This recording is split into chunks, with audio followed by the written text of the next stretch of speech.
Si Jin Yun-er pala ang tumawag sa kay Gu Xuanchen at nagsalita ito na ang totoong pangalan raw niya ay Qin Yun-er. Nairita naman rito ang ating bida at parang inaasahan niya na ito at sabi pa ni Qin Yun-er na kung nagtaka ba raw si Gu Xuanchen kung bakit hinayaan lang sila ng king kanina. Sinagot naman ito ng ating bida na dahil raw si Qin Yun-er ay isang prinsesa. Kaya nagulat na lang rito si Qin Yun-er at nasabi na lang niya na kung alam na ba talaga ito ni Gu Xuanchen at dagdag pa ni Qin Yun-er na kailan pa raw ito alam ng ating bida. Sinagot naman niya ito na nung pagdating lang raw nila rito sa Imperial City at tinagaw nila ang kanilang katauhan. Ngunit madali lang raw nakilala ng palace guard si Qin Yun-er at sinundo pa sila nito. Sabi pa ng ating bida na nung naglakad raw ang king ay tumingin ito sa kay Qin Yun-er at iba raw ang tingin ng king sa kay Qin Yun-er. Dagdag pa niya na narinig raw niya na 5 raw ang prinsesa ngunit 4 lang ang nagpakita. At sinabi raw ni Qin Yun-er ang totoong last name nito na Qin at ang apelido raw na ito ay ang ginagamit na apelido ng Qingqi Kingdom. Kasabay din na paalis na si Gu Xuanchen doon habang si Qin Yun-er ay nakatayo lang doon at malalim na nag-iisip. Namula na lang si Qin Yun-er rito at nasabi na lang niya sa kanyang pag-iisip na alam raw ni Gu Xuanchen na siya ay isang prinsesa ngunit hindi niya ito inilantad o sinabi dagdag pa niya na kakaiba raw ang kanyang nadarama dahil ang tibok ng puso niya ay tumitibok-tibok ng malakas. Punta naman tayo kung saan tinapos ni Gu Xuanchen si Wang Feng. Nasabi na lang ng isang tauhan na nandito raw nawala si Young Master Wang Feng at nung nakita raw niya ito ay ito ang kanyang kalagayan. Si Wang Shanjiang isang nourishing realm na ito at isang dean ng Pujin Academy at ito ang ama ni Wang Feng at si Wang Feng ang taong tinapos ng ating bida dahil sa minamanyok nito si Qin Yun-er. Habang nasa harapan ni Wang Shanjiang ang kanyang anak na walang buhay ay napasigaw na lang ito sa pangalan ng kanyang anak. At pasigaw pa niya na sinabi na kung sino ba raw ang pumatay sa kanyang anak.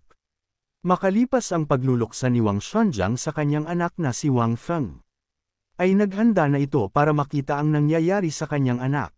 Kasabay din na tiningnan niya ang nangyari bago mawala ng buhay si Wang Feng, at nakita naman ni Wang Shanjiang ang buong pangyayari sa kanyang anak. Matapos niyang makita ang mga nangyari ay dumilat na siya, at pag-alit niyang nasabi na ang pumatay raw sa kanyang anak ay ang lalaking yun na taga Zilua Academy. Kaya aasikasuhin raw niya ang ating bida at kasabay din itong naglabas ng aura. At ang pagsabog ng enerhiya na pinalabas ni Wang Shanjiang. Punta naman tayo sa kay Gu Xuanchen at nandito ito sa Heavenly Secret Map of the Stars habang hawak-hawak niya ang Chenchuan Pil ay nasabi na lang niya na ang pil raw na ito ay nag-iisa lang raw ito sa Qingqi Kingdom at ang pil raw na ito ay nagtataglay ng power ng Heavenly Dao at dagdag pa ng ating bida na titingnan raw niya na kung anong klaseng divine power mayroon ng pil na ito. Nagulat naman rito si Gu Xuanchen dahil sa biglang kumawala ang pil sa kanyang kamay. At ito'y lumikha ng isang malaking formation na nagliliwanag sa taas. Sa nasasaksihan ng ating bida nasabi na lang niya na parang may connection raw ang Chenchuan Pil sa Heavenly Secret Map of the Stars. At pinagmasdan naman niya ito at nakikilala naman niya ang nangyayari sa Chenchuan Pil.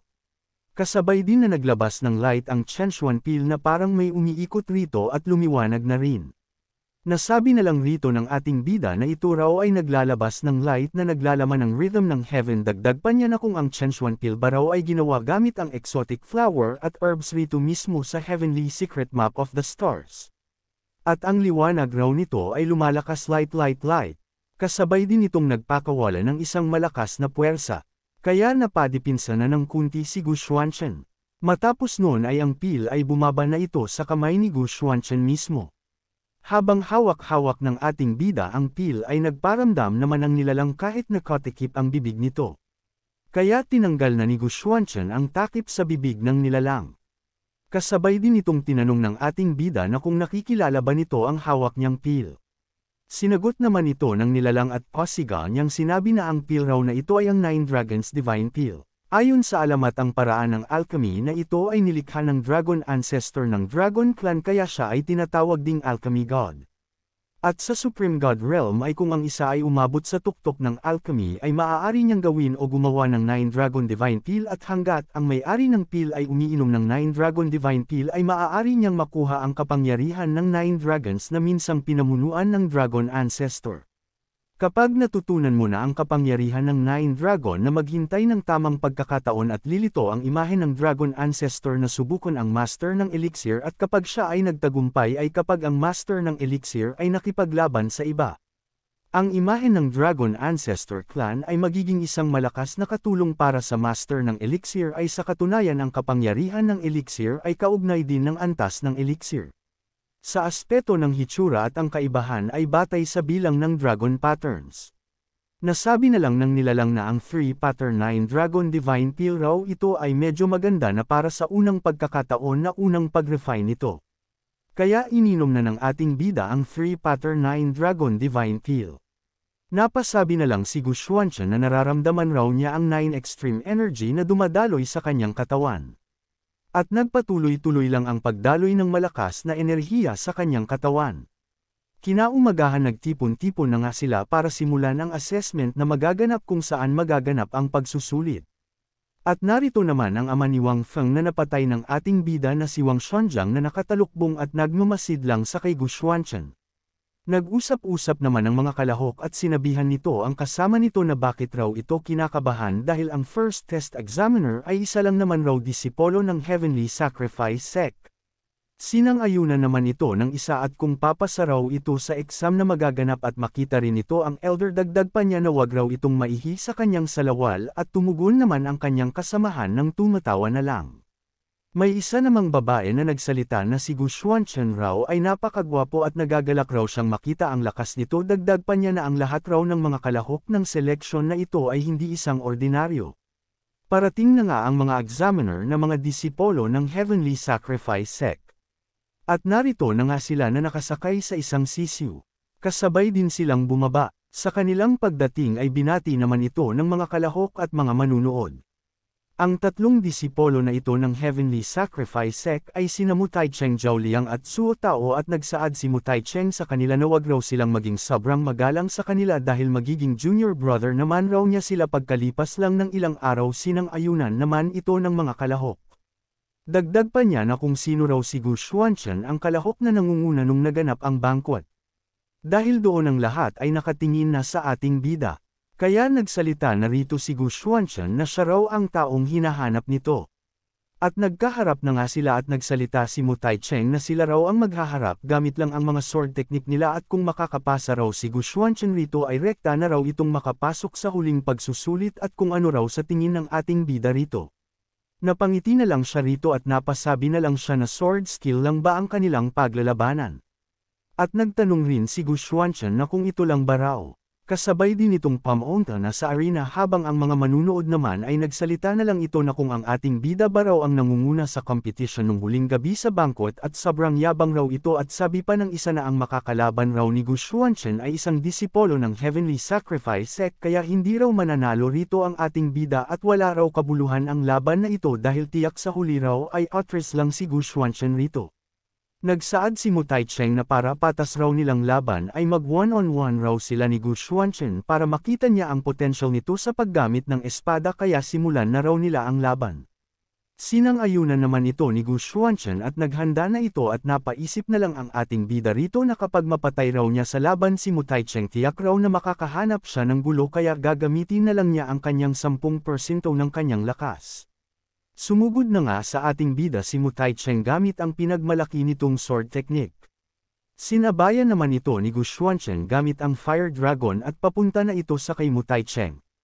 Nangamba na lang siya sa kanyang naramdaman na lakas ng atake ng ating bida habang kanyang kasamahan ay napasigaw na lang ito sa kanyang kaligtasan.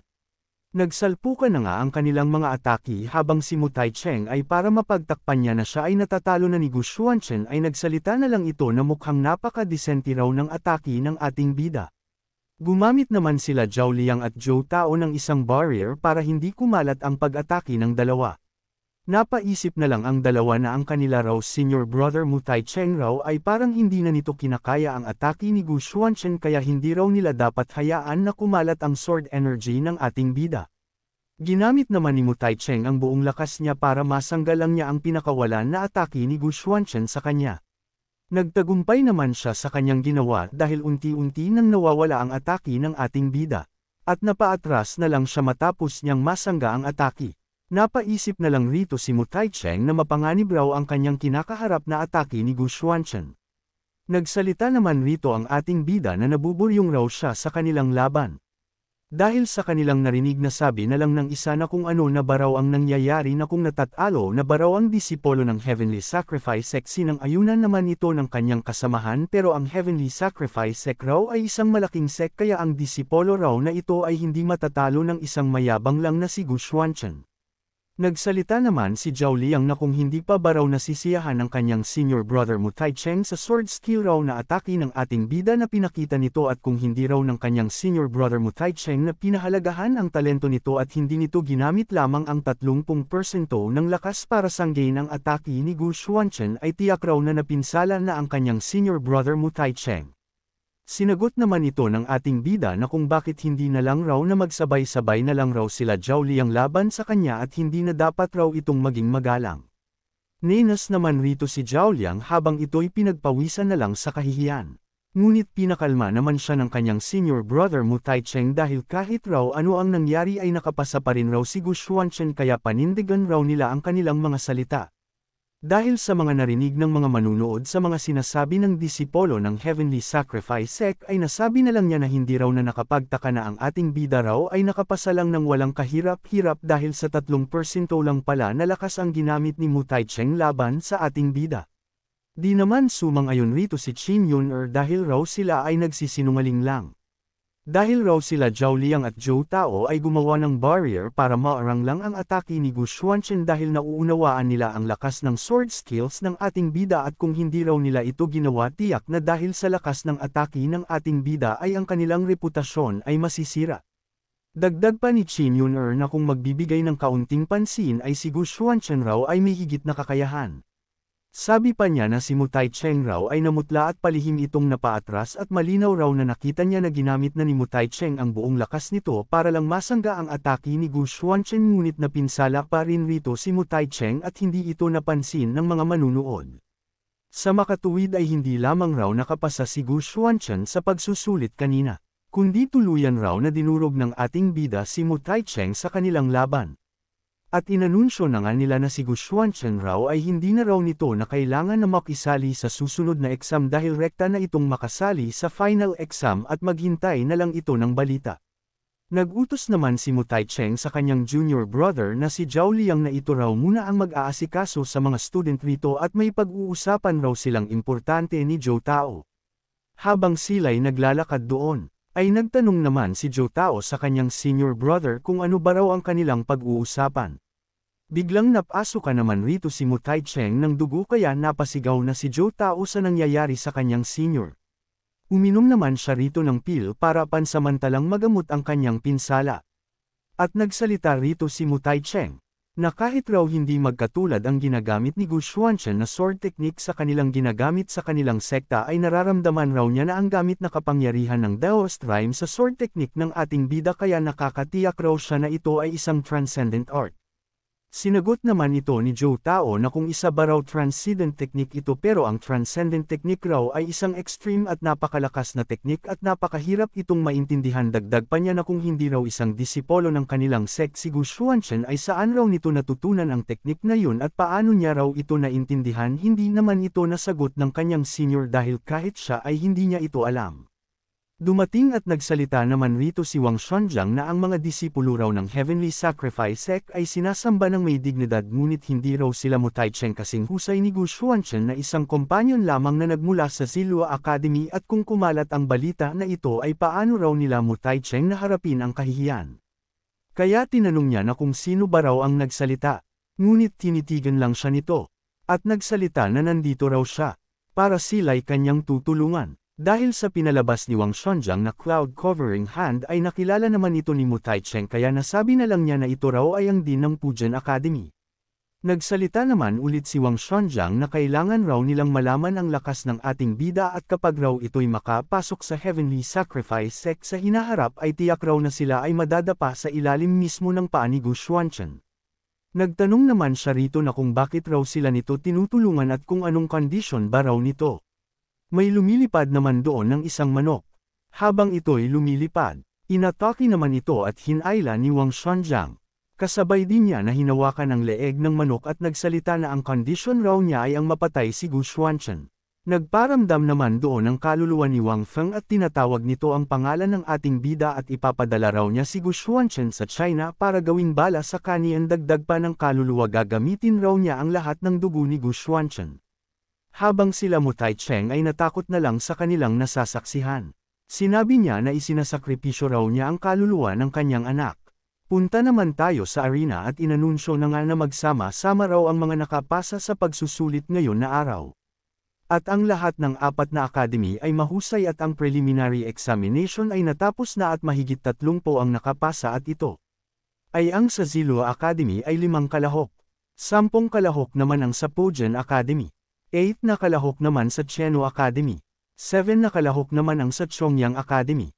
Ang exam raw ay magsisimula matapos ang 10 araw at ang Heavenly Sacrifice Sec raw ay naghanda na ng isang lugar para doon ang mga kalahok mag-insayo at magpahinga na rin. Para maiwasan raw ang alitan ay naghanda raw sila ng numero sa bawat silid at ipamahagi ito sa mga kalahok. Ang makuha raw nilang numero sa silid ay doon lang raw sila magpahinga. Kaya tiningnan na nila ang kanilang mga numero. Punta naman tayo sa Ling Xiaoyin.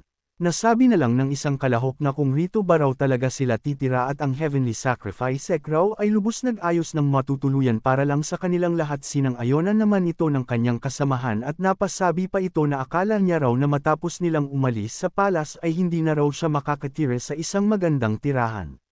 Nagsalita si Zhao Liang na matapos raw nilang makita ang kanilang mga silid ay nakahanda na raw rito ang kanilang pagkain sinang-ayonan naman ito ng mga kalahok. Habang si Gu Xuanchen ay naglalakad, sa kanyang pagpasok doon ay napansin naman niya sa kanyang paligid na may black energy. Nasabi na lang ng ating bida na ano raw klaseng penta ba raw ito dahil naglalaman raw ito ng black energy. Dagdag pa niya na ang numero raw ng silid na ito ay tila ba kakaiba. Kaya inatake ni Gu Xuanchen ang numero, at nakita ng ating bida ang isang numero na nakatago sa isang numero. Matapos ni Gu Xuanchen matuklasan ang nasa likod ng numero ay natawa at napasabi na lang si Gu Xuanchen sa kanyang pag-iisip na mayroong mga langgam raw na tila hindi alam kung mamamatay o mabubuhay kaya nag-aaksaya lang raw sila rito. Nasabi na lang niya na medyo raw na nakaka-interesado ito. Dumating naman rito si Qin Yun-er at sinabihan niya si Gu Xuanchen na nandito raw ang room nito at sabi pa niya na ang ating bida raw ay sa lakas nito ay tiyak makakapasa ito sa final test at maging core disciple ito ng Heavenly Sacrifice Sec at kung ano ba raw plano ni Gu Xuanchen sa hinaharap at kung may plano na ba raw ito. Sinagot naman ito ng ating bida na gusto niyang makita raw si Gan Shanyu at tumugon naman rito si Qin Yun-er na si Gan Shanyu raw ay ang isa sa 3 anak ng Heavenly Sacrifice Sec na nagtataglay ng kakaibang lakas kaya maganda raw kung may pagkakataon na maging master nila ito.